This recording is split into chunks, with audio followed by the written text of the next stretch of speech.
domingo. Este 20 de febrero, en Londres, inició la primera de 2 jornadas de audiencia de apelación final para determinar si el fundador de Wikileaks, Julian Assange, puede o no recurrir su extradición a Estados Unidos. Este es el último recurso jurídico que tiene el periodista australiano, que podría recurrir al Tribunal Europeo de Derechos Humanos en caso de que la apelación no le favorezca. Assange, de 52 años, es solicitado por Estados Unidos, que quiere juzgarlo por una filtración masiva de documentos que le acarreó cargos de espionaje.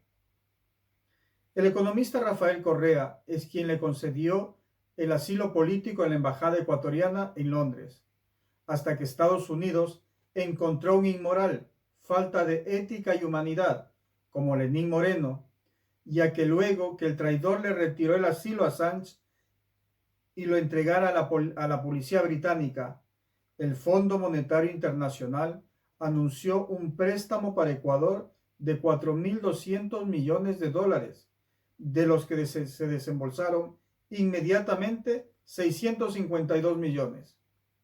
En ese entonces, Correa y Ricardo Patiño denunciaron que ese préstamo era producto de un trato entre Moreno y los Estados Unidos.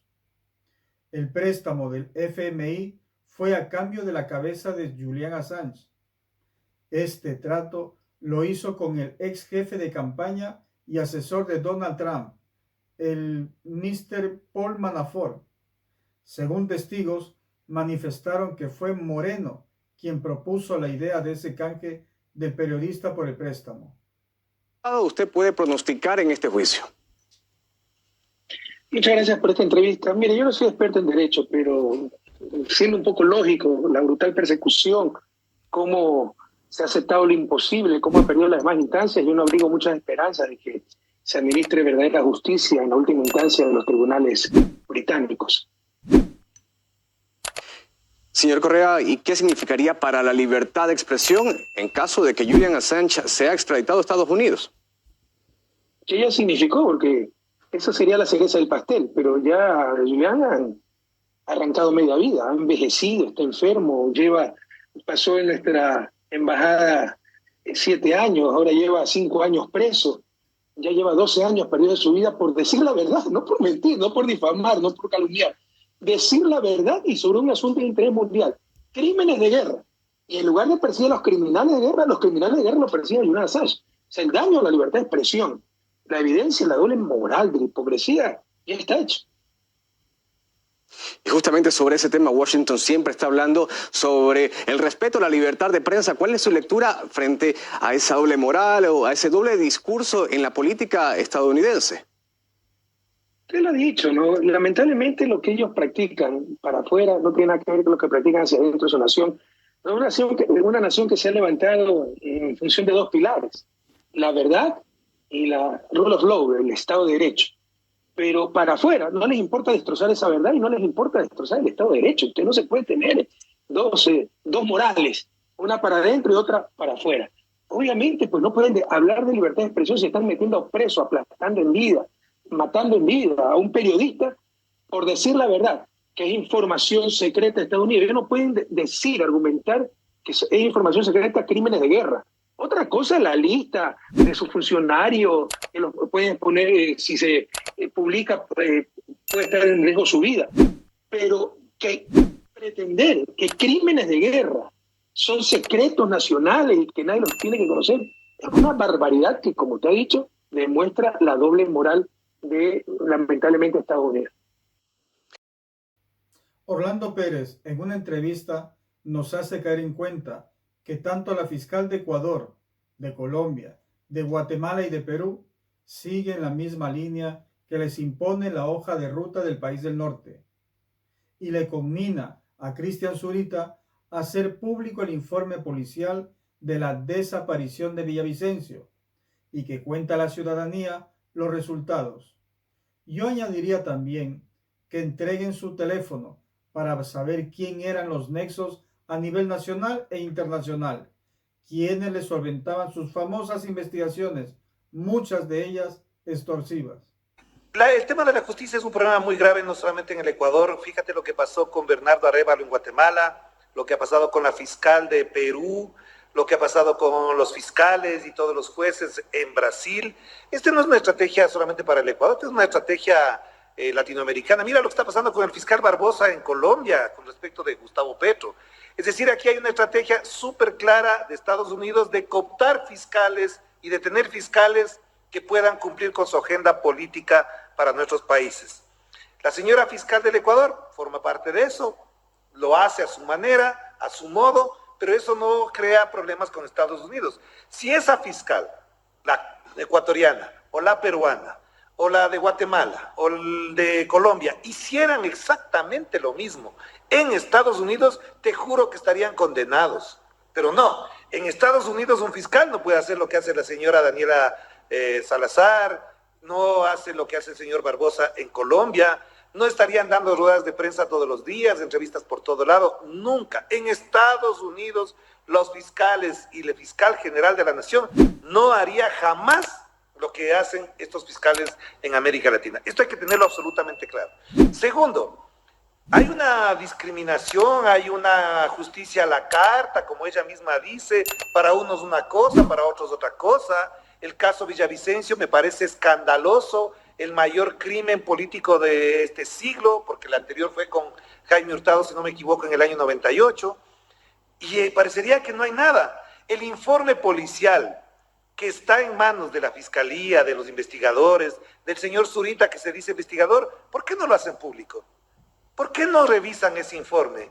¿Por qué no revisan todo lo que hay ahí? ¿Quiénes estaban subidos en el carro con el señor Villavicencio? ¿Quiénes fueron los que actuaron de inmediato en el caso, en el asesinato? ¿Quiénes se quedaron callados? ¿Quiénes no estuvieron? ¿Quiénes se fueron? Eso está en el informe policial. ¿Por qué no hace con el señor tan periodista que es Cristian Zurita, que ahora usa los medios pagados por la USAID y la NET para lavarse la imagen y ponerse para candidato a la presidencia en el año 2025? ¿Por qué no hace público, señor Cristian Zurita? Yo te pido, Cristian, si es que ves esta entrevista, haz público eso si te crees tan periodista como dices que eres. Y cuéntanos efectivamente qué dice ese informe para que sepamos todos los ecuatorianos lo que significa ese informe policial sobre el caso Villavicencio. Si es que no lo haces, entonces eres cómplice de esta vaina. Si lo haces, vamos a saber cuál va a ser tu futuro político si haces público ese informe. Porque si hace público ese informe, sabemos perfectamente quiénes serán los más vigilados y atendidos por la opinión pública y por la justicia en el caso Villavicencio. Por eso te digo, Gustavo, esto es una cosa continental. Ha habido muertos, ha habido asesinatos, crímenes políticos que los fiscales y la justicia controlada por los Estados Unidos jamás va a dejar pasar. Yo les invito a los que nos están viendo y oyendo que vean el documental El Agente, está en YouTube, para que vean cómo trabaja la DEA y la CIA con sus propios agentes, los agentes que les sirven durante 10 años y después cómo terminan. El consejero de Participación Ciudadana, Esteban Guarderas, persiste en su afán de hacer el ridículo e insiste en distintos canales de información por la renuncia de Pavel Muñoz a la alcaldía de Quito. A pesar de hacer un buen trabajo el burgomaestre y tener más del 50% de aceptación de su gestión en la capital, es decir, que hasta quienes no votaron por él están conformes con su trabajo. Pero el alcalde debe soportar estas tonterías de gente desubicada que por querer ganar 5 minutitos de gloria, o unos días, o máximo unas semanas de fama, despotrican en contra de todo lo que huele a correa. Gente enferma que lucra a partir del anticorreísmo, como lo está haciendo Guarderas. Y quienes lo secundan, le dan micrófono para decir tanta barrabasada junta, son los responsables de la destrucción física, institucional y hasta emocional del país. Por eso es que la gente está desmotivada, sin proyecto alguno, y la otra parte, los anti, su odio les consuela, su rencor les tiene sedados, y se dicen a sí mismos, sí, el país está mal, la delincuencia nos azota, no tenemos trabajo, pero no ganó el correísmo, la presidencia. ¡Qué emoción! A todos aquellos conciudadanos, al fin, Les invito a reflexionar y a clarificar sus ideas. Busquen información imparcial y saquen sus propios criterios. Mire, lo pongo así, el alcalde de Quito está en una encrucijada terrible. Y es una pena que tenga que ser yo el que le pida la renuncia, pero es que es del caso. Verá, es muy simple. Salió ya un peritaje que acredita la fidelidad de los mensajes y de los audios, de los videos en donde él hace campaña, no como Pavel Muñoz, sino como el alcalde de Quito a favor de Luisa González. Dado eso, el hombre tiene de dos sopas.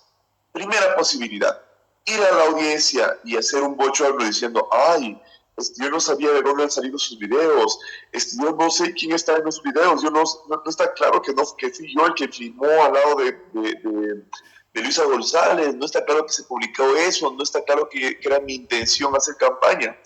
Primera posibilidad, hacer ese bochorno, o segunda posibilidad, tener un poco de valentía, no ser tan cobarde y renunciar. Porque cuando uno comete un error, uno tiene que tener la dignidad, querida Carla, de aceptar los errores y de asumir las consecuencias que prevé la ley. En este caso, el hombre no se va a ir a la cárcel, no va a perder su casa, no va a perder su patrimonio, no. Simplemente va a tener que salir de la alcaldía de Quito, sí. Pero eso es el precio del honor.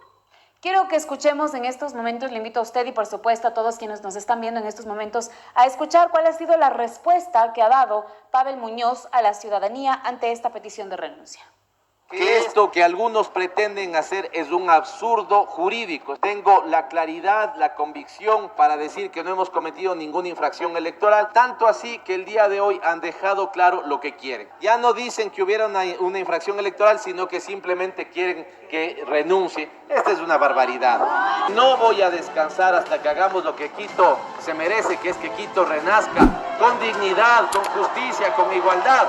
Y la mejor forma de decirles a ellos que pierden el tiempo es dedicándome a trabajar como lo hago, 24 horas al día por la ciudad. Nosotros a seguir logrando que Quito renazca.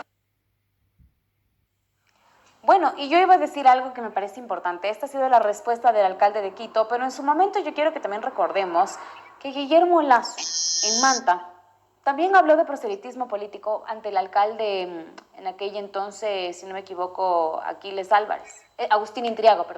Intriago. No hubo ninguna denuncia a propósito de este tema. De alguna manera estarían apoyando porque son parte de ciertas bancadas. Gracias, amigo. Les pido compartir este contenido, participar y hasta discrepar con educación y altura. Seguimos mañana.